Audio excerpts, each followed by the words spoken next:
CRIF presenta la entrevista en línea con William Meléndez.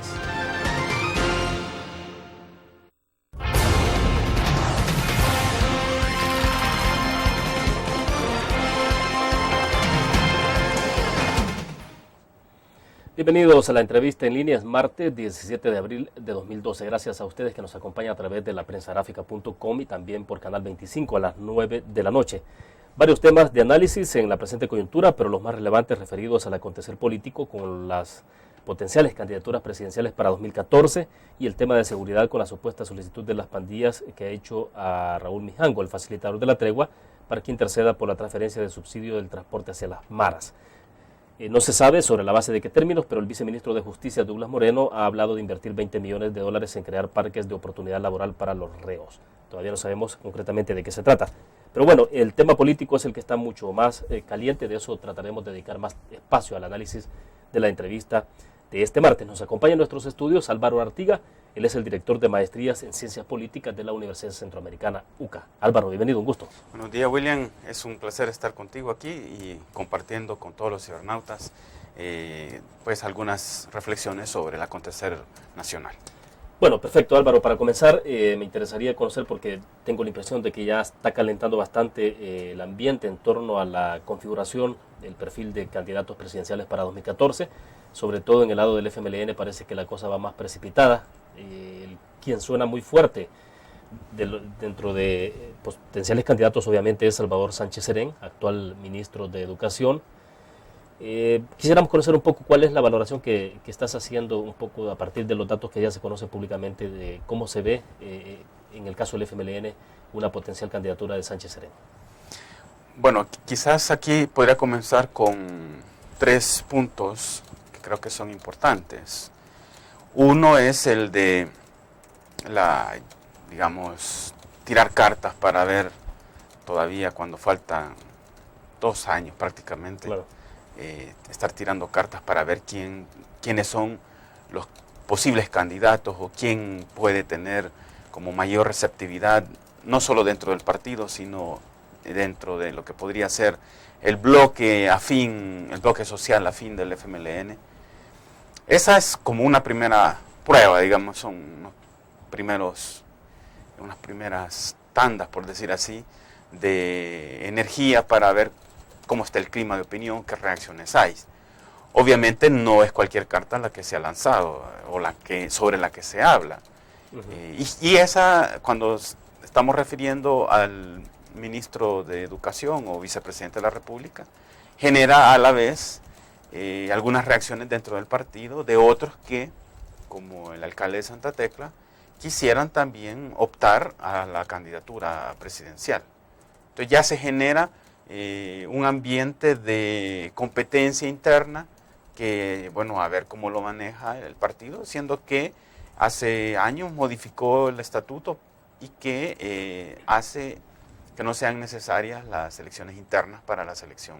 Claro, porque ahora es el Consejo Nacional el que toma la decisión final. Pues recordemos cómo fue ahí todo el filtro. Sí, recordemos cómo fue la elección o la designación, digamos, del actual presidente de la República, una decisión de la Comisión Nacional y después simplemente es ratificada prácticamente en una Asamblea General. ¿Ya? Entonces ahí lo que tenemos, decía, es una primera reacción al interior del partido y algunas reacciones fuera del partido como para medir el grado de receptividad hacia una candidatura, en este caso pues del vicepresidente. Y ahí, por lo que uno puede intuir y de alguna manera escuchar en los comentarios con otras personas, es que el Frente estaría cometiendo un error, no solo adelantándose con demasiado tiempo, sino en el tipo de carta que digamos suena en este momento. Pareciera pues que hacia afuera del partido Sánchez Serén no es la mejor carta. Tampoco esto quiere decir que entonces la mejor carta sea la del alcalde de Santa Tecla, no, simplemente que se están generando reacciones adentro y fuera del partido.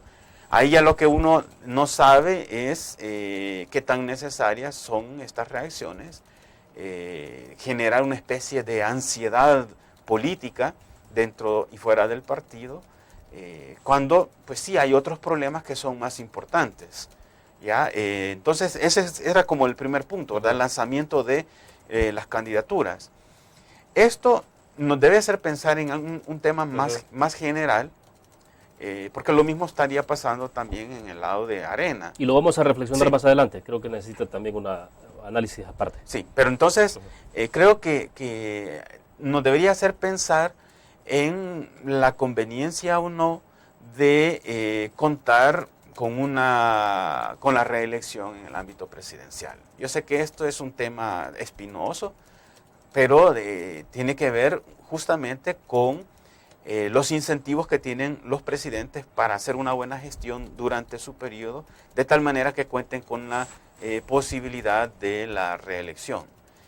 Probablemente uno podría pensar que un presidente que tiene una buena gestión o que pues está desempeñando una gestión valorada positivamente, puede tener incentivos de continuar y entonces elimina esta ansiedad de alguna manera dentro de las filas del partido y en el bloque social afín al partido. Eso lo vemos, por ejemplo, en Estados Unidos. Ahora, perdón, para clarificar, entonces, tu punto es que sí sería conveniente que se pudiera dar, ser apertura a la reelección en este país.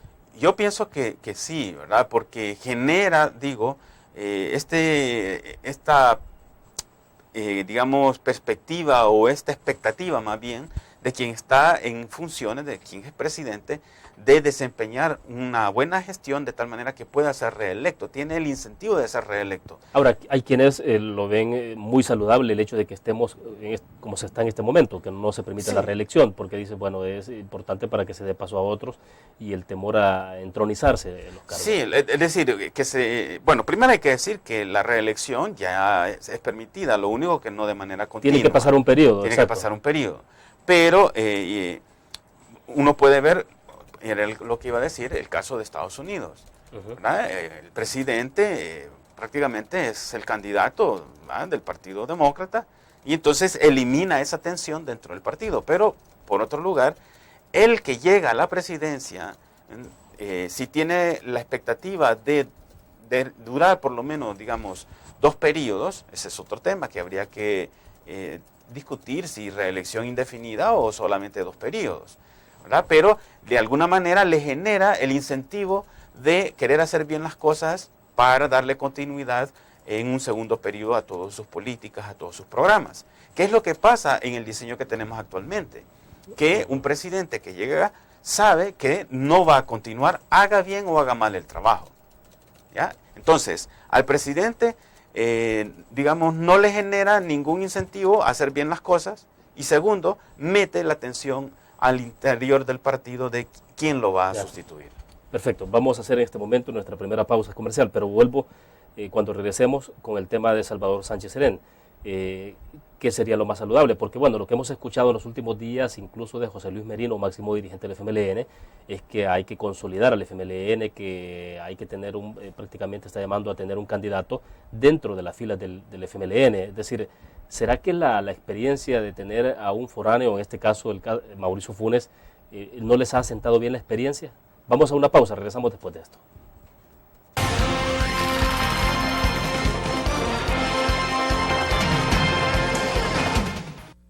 ¿Qué te parece si este año alcanzas tus metas? Construyes tu futuro. Enfrentas nuevos retos sin más preocupaciones. Cuenta con nosotros para lograr todas tus aspiraciones. Los créditos de la Agrícola te acompañan para que puedas crecer hasta donde te lo has propuesto. Solicítalos al 2210-9800 en bancoagricola.com o en agencias. Banco Agrícola.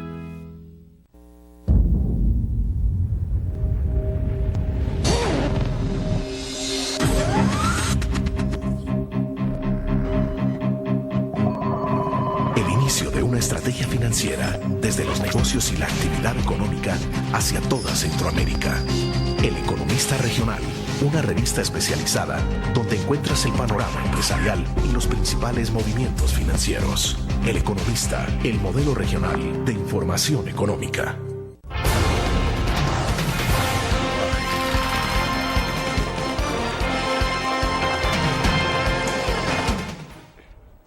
Nos acompaña en nuestros estudios Álvaro Artigas, director de Maestrías en Ciencias Políticas de la UCA. Álvaro decía, ¿no será que el FMLN de alguna forma le ha generado, no sé si es la palabra más adecuada, pero una especie de trauma esto de haber llevado un candidato presidencial como el caso de Mauricio Funes, convertirlo en presidente y ahora pues, ver un poco lo que está ocurriendo en la relación FMLN y presidente Funes? ¿Será que por eso es que podemos ver un replanteamiento en la visión de los dirigentes del FMLN y decir, bueno, entonces mejor llevemos a alguien de adentro? Digo esto porque hace como 2 semanas estuvo con nosotros Norma Guevara y preguntábamos sobre el FMLN que había pasado tras los resultados electorales del 11 de marzo. Y decía, bueno, lo que pasa es que el FMLN tiene que ser más izquierda.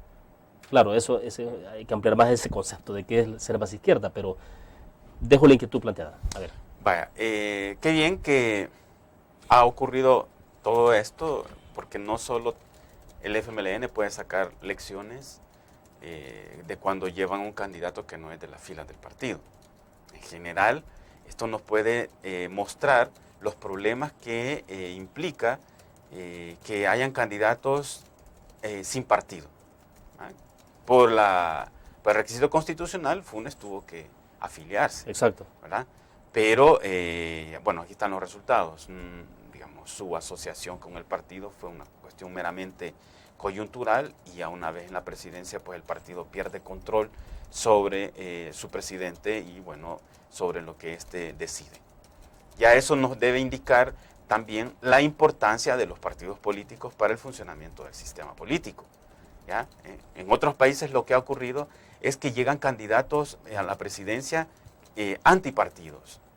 Y aquí, tal como vamos caminando, digamos, ese escenario no debería ser apartado. Pero qué bien que ocurrió así, que no tuvimos un candidato necesariamente fuera de los partidos, porque hemos aprendido todos, no solo el FMLN, la importancia de los vínculos entre el presidente y el partido. Ahora, es obvio que para el FMLN esto tiene que ser amargo, ¿verdad? Pero aquí hay como un doble discurso, porque por una parte es amargo en tanto son partidos de gobierno sin poder tener la suficiente influencia, especialmente la cúpula del partido, sin tener la suficiente influencia sobre el presidente. ¿Ya? Que esto siempre se va a plantear, la persona que está en funciones de presidente y la dirección del partido. Lo mismo pasa entre la dirección del partido, digamos, y el coordinador del grupo parlamentario. ¿Verdad? En la medida que no coinciden, bueno, las relaciones vienen a ser un poco más tensas, ¿verdad? Y entonces depende de los recursos que cada una de las partes tiene para lo que pueden desempeñar. Entonces, el FMLN desde hace rato está diciendo, esto no volverá a pasar, tenemos que llevar a un candidato pura sangre, a un candidato que viene de la fila del partido, y yo pienso que hasta ahí no hay ningún problema. Ahora, el tema es, ¿qué significa lo de ser pura sangre? Ser alguien que está doblegado a la cúpula del partido, ser alguien que es de la cúpula del partido. Eso es lo que puede estar en discusión, pero que sea alguien de las filas del partido me parece que es lo más adecuado. ¿Por qué? Porque de alguna manera el partido, en ausencia de otros instrumentos de control de la población, que es la que le da el voto, pero la población prácticamente no tiene manera de controlar al presidente si no es hasta la siguiente elección. Pero lo que decía en el anterior bloque, si no hay reelección, entonces tampoco puede hacer nada el elector. Exacto. ¿Ya? Entonces, ¿qué queda? Pues el control que puede ejercer el mismo partido. Pero entonces los partidos políticos, ¿sobre la base de qué deberían de estar trabajando en este momento de cara a 2014? Es decir, es en el diseño del perfil de lo que la población está requiriendo para ese momento. Porque yo debo asumir que en cada elección los partidos políticos hacen, los equipos de campaña incluso, hacen sus propios análisis, sus estudios, diagnósticos, cuentan con sondeos, encuestas, para ver más o menos cuál es también el perfil que mejor se acopla de su propuesta con la gente. Y en este caso Sánchez Serén, eso no es la mejor propuesta.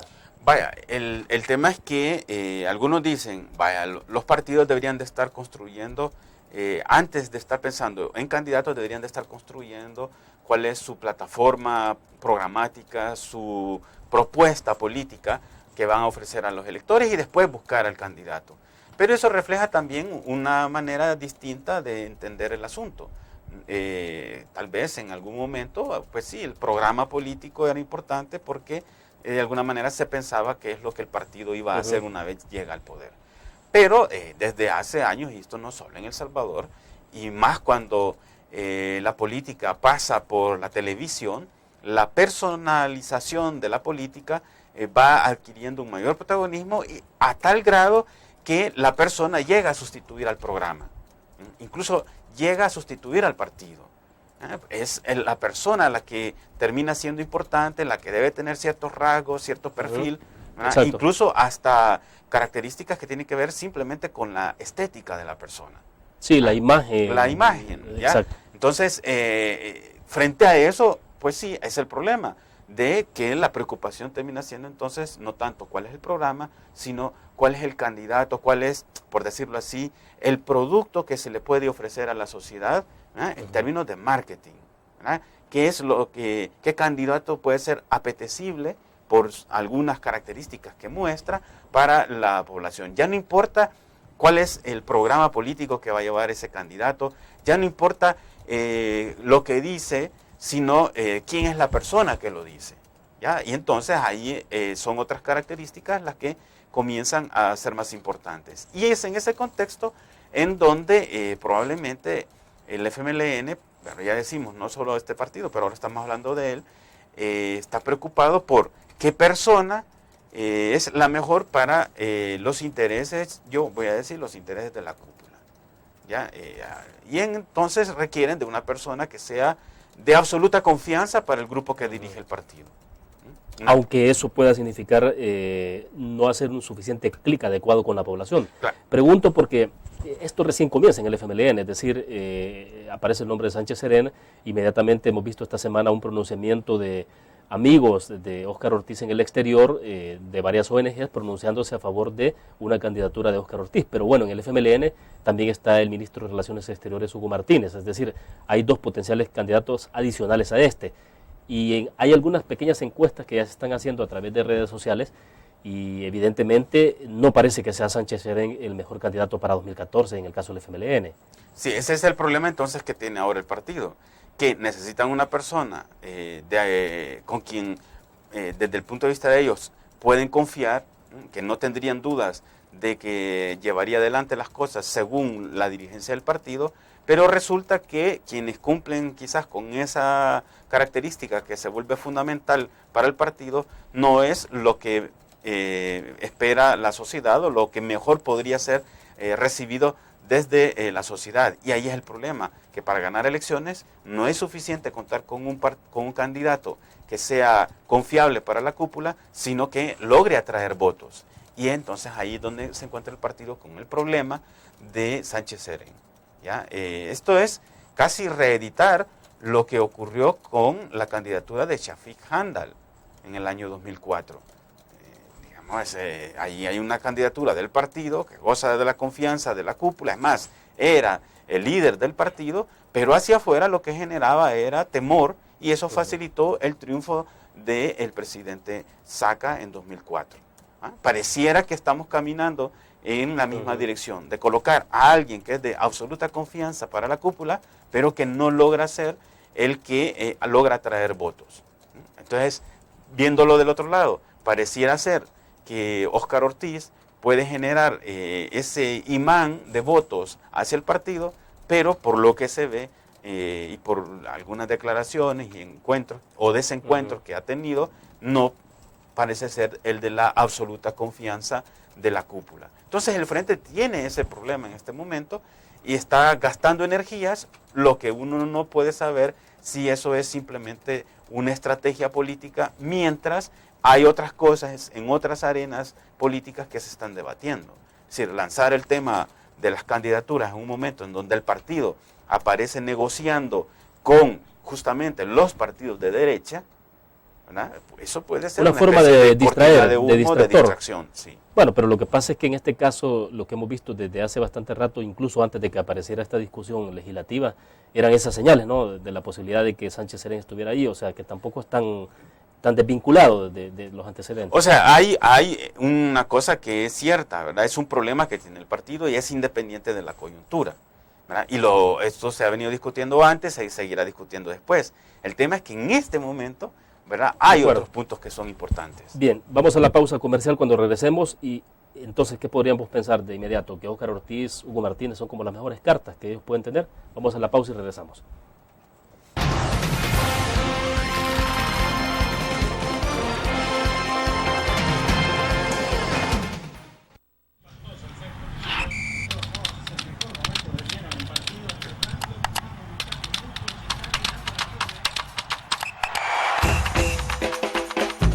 La emoción del deporte está en www.elgráfico.com. Ingresa al nuevo escenario deportivo y descubrí toda la pasión del deporte. Fotos, videos, fichas y resultados de las mejores ligas del mundo. Elgráfico.com. Conectados por deporte. Blur. La revista más innovadora y moderna de todos los tiempos. Única en su estilo, creativa. Un espacio exclusivo y reservado de entretenimiento y diversión, llevada al máximo. Blur. Time Out, Movie, lo mejor de la cartelera. Art. Shopping, la guía de la moda. Go, viajes cortos fuera de la ciudad. Blur.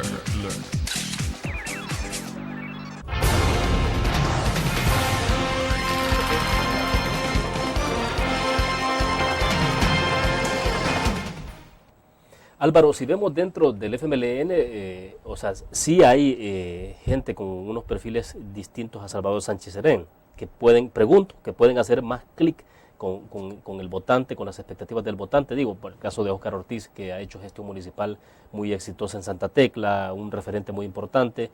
Tengo la impresión que tiene mucho menos taras ideológicas y problemas de relación con el sector privado y con muchos sectores en este país. Digo, en Santa Tecla, Hugo Martínez como canciller de la República. En el corte comercial salía el nombre de Gerson Martínez, efectivamente, que también se ha mencionado en algún momento. Claro, más personas que Sánchez Serén hay dentro del partido. El problema es, insisto, en quién es el que le garantiza un buen nivel de lealtad y de confianza a la cúpula.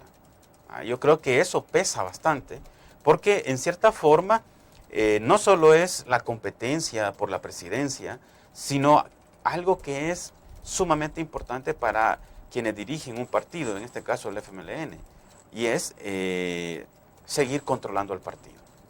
El partido finalmente es un aparato que les permite a quienes lo controlan, no solo el FMLN, sino en general de cualquier partido, y por eso son las disputas y a veces las expulsiones y divisiones, por ver quién controla el aparato.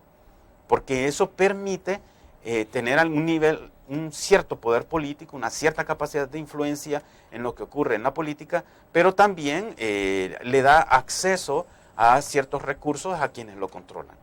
Entonces aquí lo que tenemos es una coalición que controla al FMLN, unas personas que controlan ciertas zonas, digamos, de recursos financieros, logísticos, de relaciones con otros actores, relaciones internacionales, y es bastante homogénea. El problema que tienen es encontrar dentro de sus más afines, dentro de sus más allegados, a alguien en quien puedan confiar. Y ahí quizás la figura, aunque ahorita tiene bajo perfil, pero la figura del ministro de Obras Públicas sea como esa posición intermedia de, primero, no es Sánchez Serén, no es alguien pues de primer nivel en la cúpula, pero es un funcionario de este gobierno, es de confianza del partido.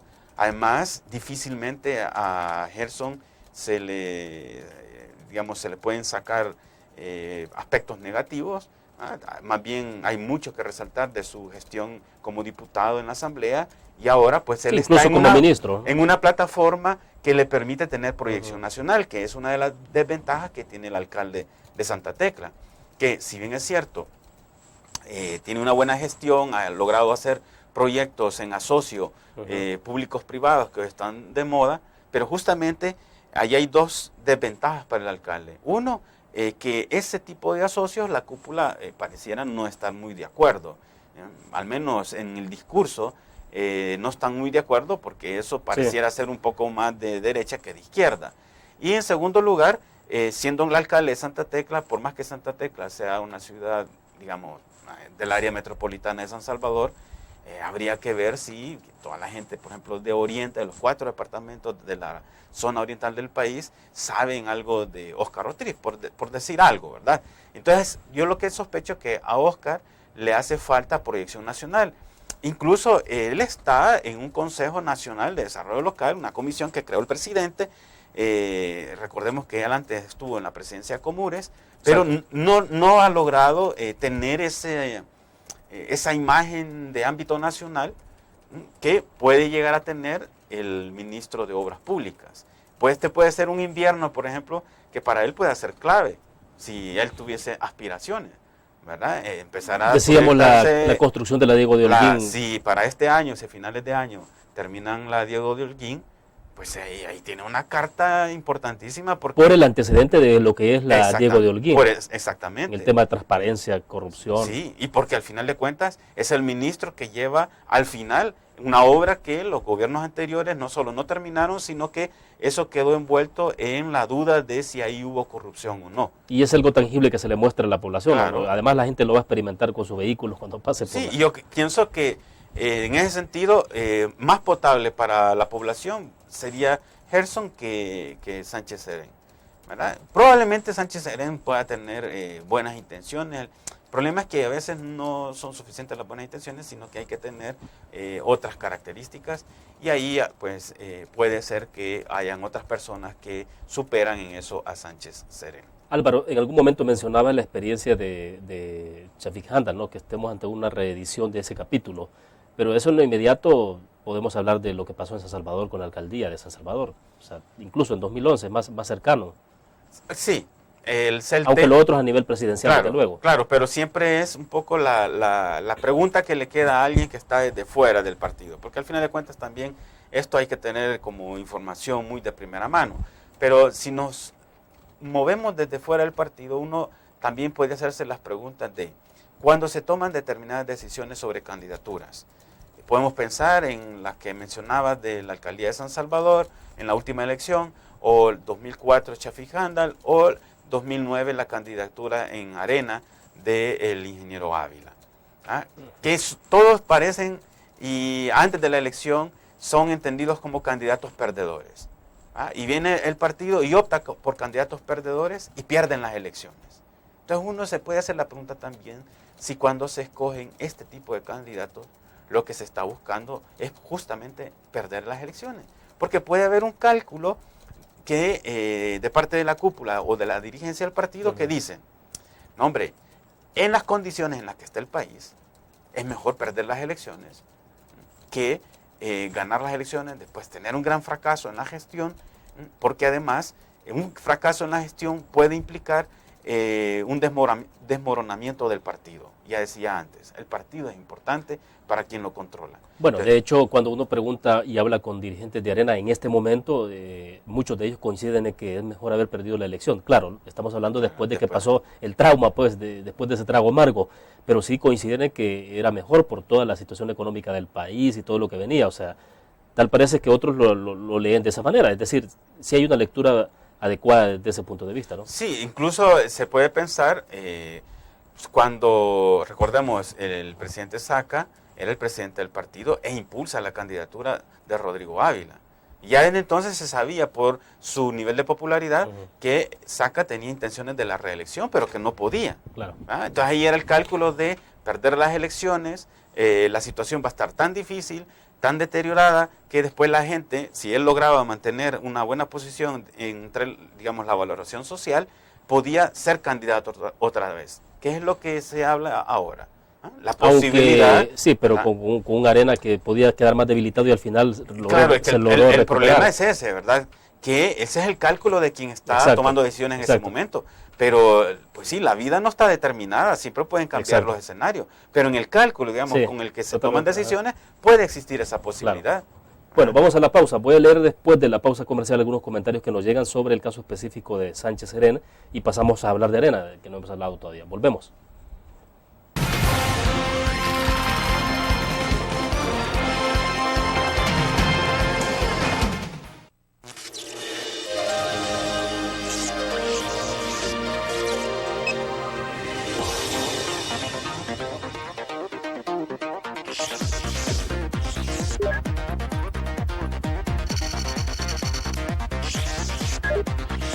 Estimulamos tus sentidos para que leas, veas, escuches e interactúes con la verdad. LPG Multimedia.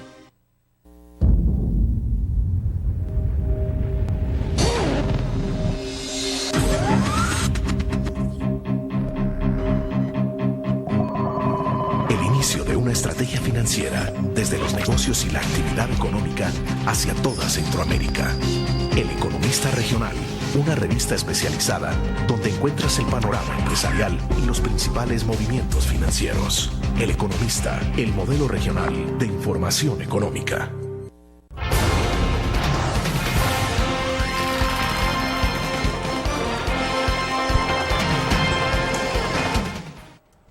Bueno, el día de ayer anunciamos el tema que estaría con nosotros Álvaro Artigas, director de Maestría en Ciencias Políticas, y hablábamos de candidaturas presidenciales, el caso concreto de Sánchez Serén. Algunos comentarios rápidos a través de Facebook. Francisco Antonio Joya dice, mejor que lo dejen, así tienen anticipada la pérdida. Yulisa López, si el partido de izquierda considera la posibilidad de mantenerse en la presidencia, deben de colocar como candidato a Óscar Ortiz, pues el señor Sánchez Serén no cuenta con el apoyo del magisterio. No es necesario ser politólogo para darse cuenta que sí, no es así. Lo más seguro es que estén dando paso a un nuevo gobierno de Arena o gana, puesto que ninguna de las políticas utilizadas han beneficiado a la población. Rosa Argentina Reyes dice, ¿por qué se adelantan a los hechos si aún no ha comenzado la acción? Arnoldo Sura, prefiero a Ortiz que Serén, dice René Chavarría. Si llevan a ese señor de presidente, obviamente estará segura la derrota en 2009. Ganaron por Funes, por él busquen otro.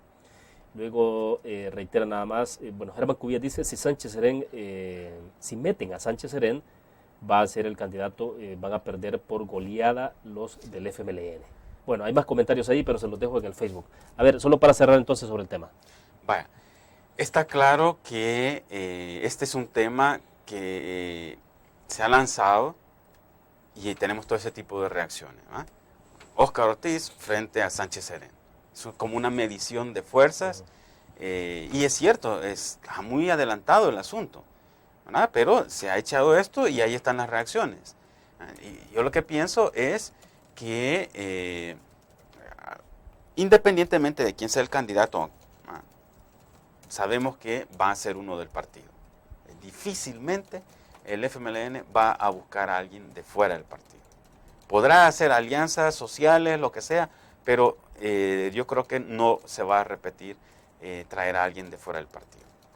Pero el que sea del partido, y aunque fuera de lo más rojo, no garantiza, y también suponiendo que ganara el FMLN en las elecciones, eso no garantiza que entonces las políticas públicas impulsadas desde el Ejecutivo van a ser rojas por izquierda.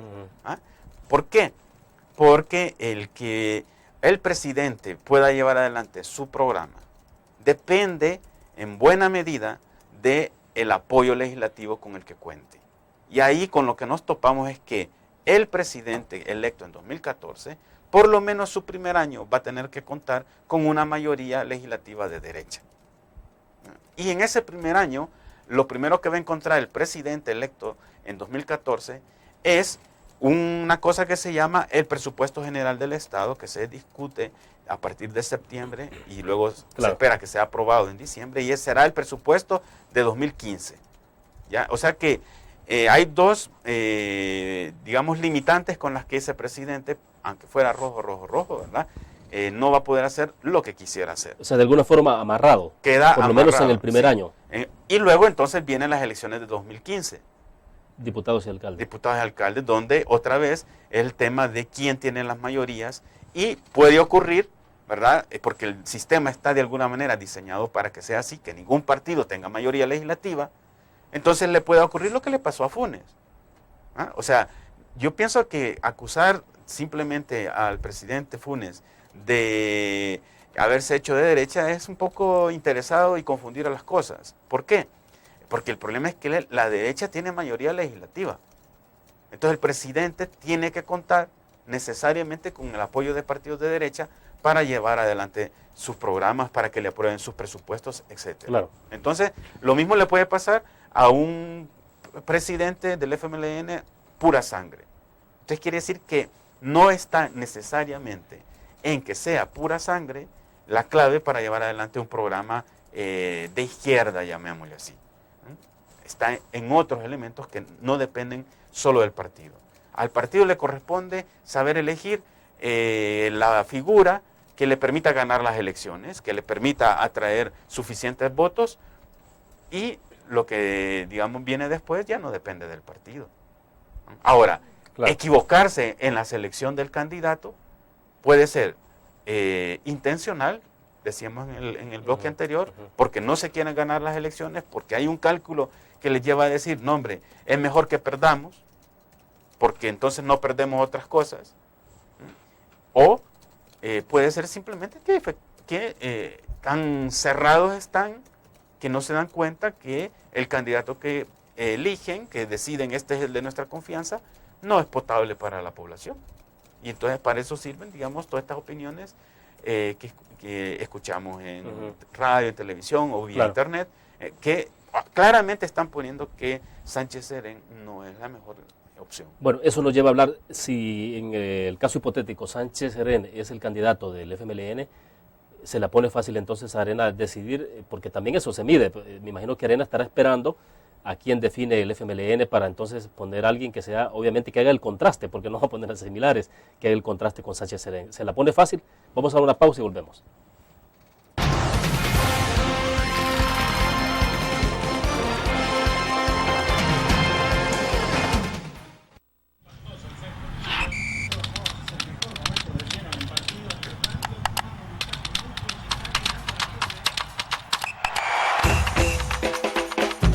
La emoción del deporte está en www.elgráfico.com.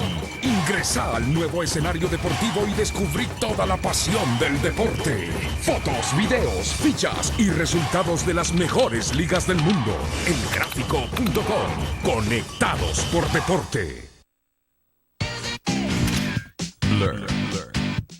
La revista más innovadora y moderna de todos los tiempos. Única en su estilo, creativa.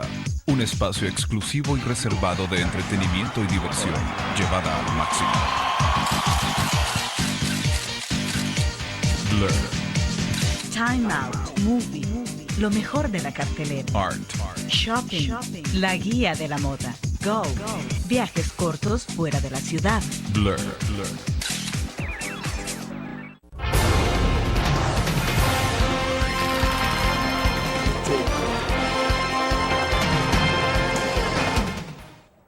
Álvaro, dejaba plantear la interrogante en el segmento pasado. Si es Sánchez Serén el elegido en el FMLN, ¿se las pone las cosas fáciles al partido Arena? Es decir, si estamos partiendo de que en el análisis está presente la reedición de capítulos como el de 2004, por ejemplo. Vaya, ahí todavía interviene un factor más, que es que el FMLN podría estar calculando que, bueno, no importa, y en eso se parece a 2004, ¿verdad? No importa el candidato que llevemos. Y si es de nuestra absoluta confianza, pues mejor. Entonces Sánchez Serén reúne esas condiciones.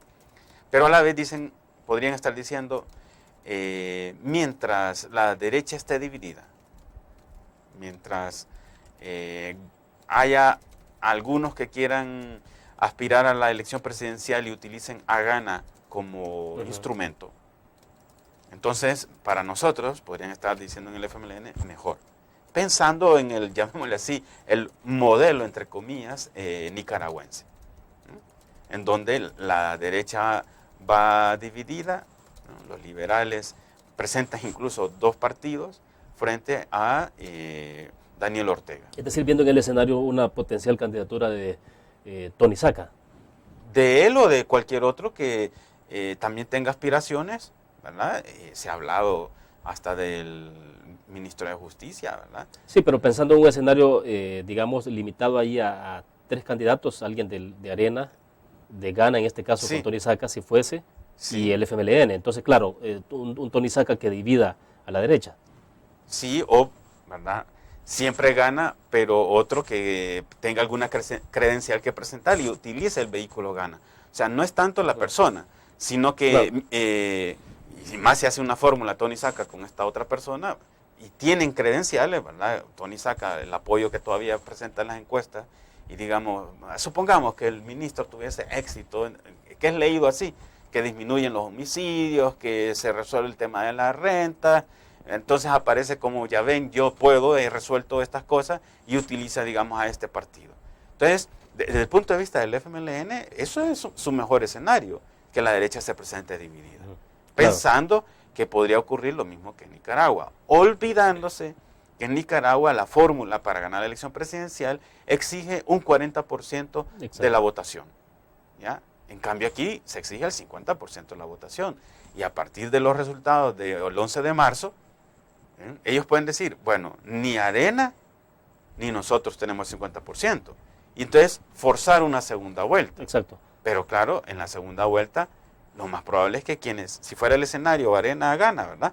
Lo más probable es que esos hagan bloque contra una candidatura de FMLN. Álvaro, pero seguir pensando en el modelo nicaragüense, ¿solo sería posible, pregunto, si uno tuviera claro un resultado distinto del 11 de marzo? Pero ya a partir del resultado del 11 de marzo, no parece que la cosa sea tan fácil replicar un modelo como el de Nicaragua. Sí, lo que pasa es que a veces las personas están, digamos, tan cerradas que no ven estas cosas. O sea, lo ven tan automático que, digamos, sus deseos, sus elementos más afectivos, emotivos, influyen en el cálculo que hacen. Y entonces pueden olvidar estos parámetros y decir, no hombre, aquí mientras vayan divididos, mejor. ¿Va? Y entonces se alienta esa división. Vaya, pero entonces volvamos a la pregunta. ¿Se la pone fácil a Arena o no? Si fuera Sánchez Serén. Entonces ahora viene, en ese escenario, ¿verdad? La candidatura de alguien como Sánchez Serén, también podríamos decir, se la pone fácil si es que en Arena no hubiese también un mismo problema de varios que quieren ser candidatos presidenciales. Yo lo que pienso es que Arena tiene también este problema.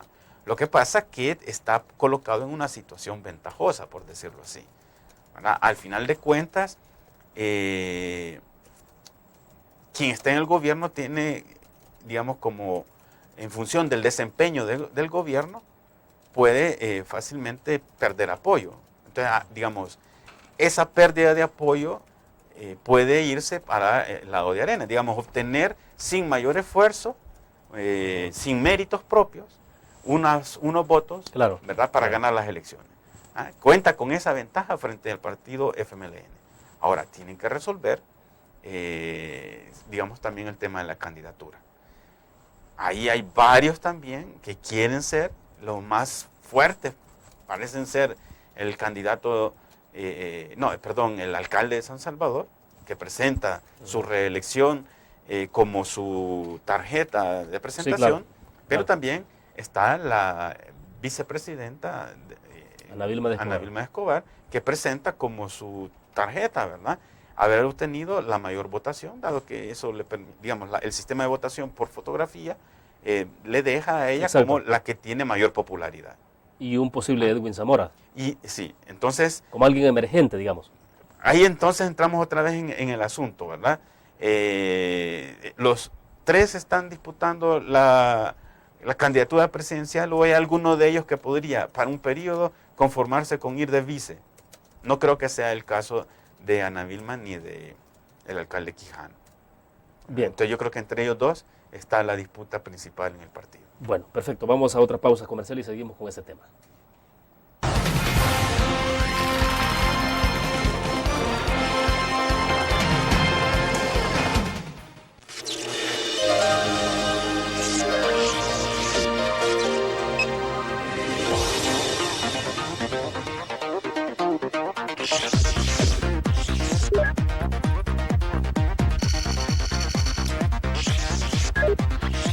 Estimulamos tus sentidos para que leas, veas, escuches e interactúes con la verdad. LPG Multimedia. Tu periódico es dinero, porque ahora puedes pagar con la prensa gráfica. Busca y recorta en tu periódico el dinero, que podrás canjear en los establecimientos de nuestros aliados. Encontrarás uno cada día. Compra con la prensa gráfica y encuentra una buena noticia para tu bolsillo. Con la prensa gráfica lo compras. Con la prensa gráfica lo pagas. La prensa gráfica. Noticias de verdad.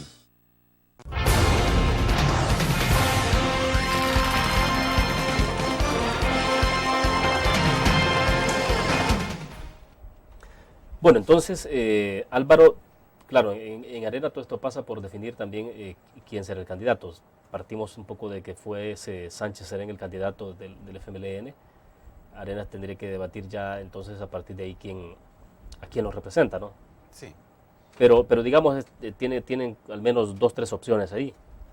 Sí, tienen que pasar por un proceso que me imagino que la Asamblea de este año, la Asamblea Nacional, va a ser el punto clave para esta decisión. Tienen la ventaja, decía yo, que siendo oposición, están de alguna manera o no están afectados negativamente por lo que haga el gobierno. Uh-huh. Ellos, en ese sentido, están mejor situados que el FMLN. Y de los errores del FMLN puede salir la victoria de Arena. Ahora lo que necesitan es como asegurar que cuando aparezcan todos esos errores tienen el mejor candidato. ¿Ya? Pero distinto fuera si, como en 2008-2009, el Arena era el partido de gobierno. ¿Ya? Porque entonces estaban en la situación del FMLN. Sí, claro. Ahora están como un poco más relajados, se pueden dar incluso, vamos a decir así, el lujo de esperar, como en una partida de póker, que el FMLN tire las cartas, ¿verdad? Y situarse frente a eso. No tienen por qué resolver ya la candidatura. Digamos, sería un desperdicio meterse en esta discusión, aunque la exista, ¿verdad? Obviamente que quienes tienen las pretensiones pueden estar moviendo piezas, estableciendo estrategias para posicionarse en el momento oportuno. Sí, claro. Bueno, claro. Es decir, no estoy tratando de decir que, bueno, los de Arena no están preocupados, están en otras cosas. Los que tienen deseos de ser candidatos, seguro están dándole vueltas todas las noches a esto. Es decir, pero tienen mejores márgenes para maniobrar en medio de esto. Están colocadas en una mejor situación, ¿verdad? Pueden esperar que sea el FMLN, pueden esperar situaciones más favorables como para decir, ahora es cuando, ¿verdad? Entonces eso les da una holgura y les cuenta a su favor todo lo que está ocurriendo en las otras arenas políticas, ¿verdad? En donde el FMLN aparece, digamos, encabezando medidas políticas, decisiones políticas de las cuales hay rechazo en la población. Son toda la negociación del combo, digamos. Exacto, elección de fiscal general, sí. Corte Suprema de Justicia. Hay un reclamo de que esas cosas no se deben hacer ya.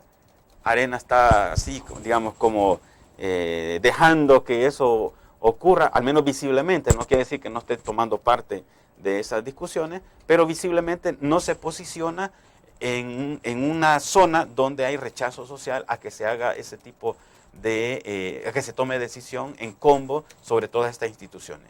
El FMLN aparece encabezar eso y entonces todo eso, digamos, lo va a capitalizar el partido Arena. ¿Ves al FMLN metido en una especie de desgaste por esta discusión? Digo porque está desdiciéndose mucha argumentación del pasado. Es que ese es el Por problema. ejemplo, sobre Corte Suprema de Justicia. Es que ese es el problema, digamos. Está haciendo exactamente lo que hacía Arena antes y a lo que criticó, ¿verdad? Y ahora trata de justificarlo. ¿Y ahí qué es lo que le está ocurriendo? Que después, si pierde el control sobre todo eso, Arena lo puede volver a hacer. Y va a justificar, bueno, sí, el Frente también lo hizo. O sea que también está dejando una huella, un precedente para lo que venga después. ¿Y qué está ganando? Votos con eso no los está ganando. Puede estar ganando otras cosas, ¿verdad? ¿Qué es lo que le hace estar metido en esa negociación? Bueno, te lo decía en el corte comercial en algún momento, que uno no termina de entender, por ejemplo, en esto de definición de candidaturas en el FMLN, si finalmente están pensando, como decía, reeditar ese capítulo de 2004, ¿no?, y perder la elección presidencial, pero también entonces sobre la base de eso, de esa tesis, uno puede ir más allá todavía y especular y decir, bueno, ¿no será que están pensando en cubrirse las espaldas? Es decir, entonces decidamos nosotros sobre quién se queda en la Fiscalía y la Corte Suprema de Justicia, que son claves en el tema de aplicación de justicia, de investigación. Sí. En realidad, aunque no ha sido el tema, ¿verdad? Pero todo lo que está en discusión es el sistema de controles políticos que tiene, digamos, El Salvador. La Fiscalía, la Sala de lo Constitucional, el Tribunal de Ética,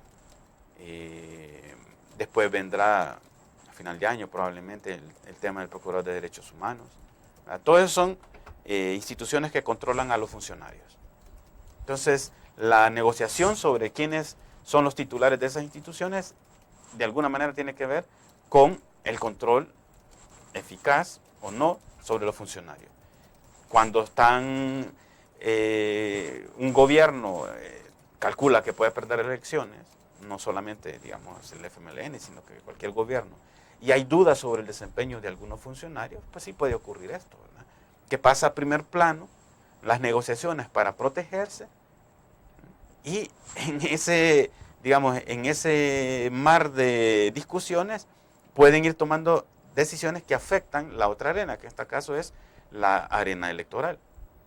Decisiones que se toman allá para protegerse les pueden ocasionar una derrota electoral.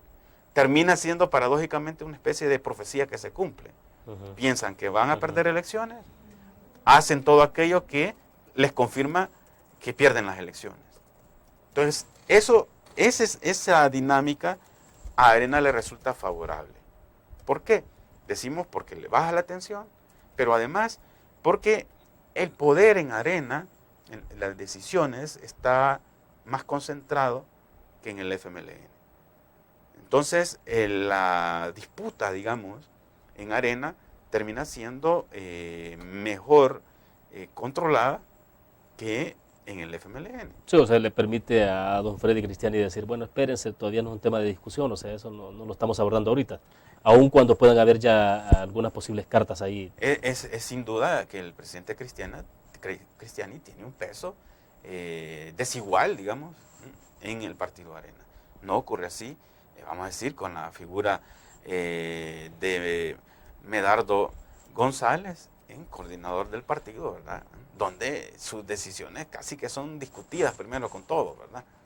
Entonces, claro, ahí hay una composición diferente en las cúpulas que le permite entonces a Arena, en una situación favorable de oposición, de gozar de los errores que puede estar cometiendo el FMLN en estas negociaciones, de contar con más tiempo, más margen, de tomarse su ritmo, ¿verdad?, sin necesidad de gastarse, lo cual no quiere decir que quienes tienen intenciones presidenciales no estén moviendo piezas, tratando de colocar a las personas que en determinado momento son las que van a tomar decisiones. Claro. Bueno, la idea era platicar de otros temas también que tienen que ver con el tema de seguridad pública, que es un tema de coyuntura muy importante, pero bueno, esto está bastante fuerte, interesante. Vamos a platicar más adelante. Gracias, Álvaro, muy gentil. William, gracias por la invitación. Bueno, perfecto. Terminamos así entonces la entrevista en línea. Gracias a ustedes por su fiel sintonía. Nos vemos mañana.